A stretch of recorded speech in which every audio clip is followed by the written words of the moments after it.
सुवर्णपुर जिलार वीरमहाराजपुर थाना अंतर्गत लातरपेट गाँ निकट एक बिलरू गोटे नवजन्मित भालू छुआ को उद्धार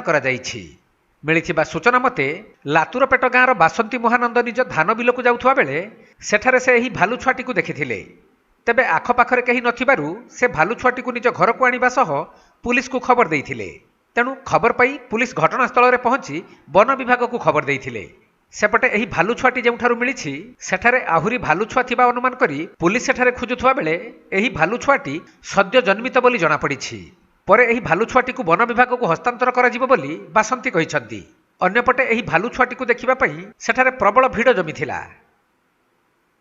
आमे हमर खेत के बुली जाइथिलु बोले ना छुआ माने बड़ समस्ते देखुथिले बोले मोर बड़ पो कहला कि माँ आ भालू छुआ पटे अच्छे बोली कर कहला बोले आमर मोठ न अच्छे बोला खेत भितर पड़ी जे बोला बोले मुई बोली कि ठीक अच्छे बेटा मरी जीवा बोले खराब है आउ नेमा क्या बोली हाँ माँ नहीं करी जिमा आउ नहीं करी जाऊँ ताके टी ये करूँ बोले बोले हाँ कलु बोलू आर धरी कर आम आसलु आमर घर के धरी कर आसलु बोले आर वन विभाग के कहा आर से माने आसिक नियो बोली कर आम एफआईआर टे भी दे देछु। राति रे अंधारु झाड़ दे जाय ना पर केंद्र बा भालू जे चालू ठीक हो सर फोटो उठाछ हां ए कानो ना देखबा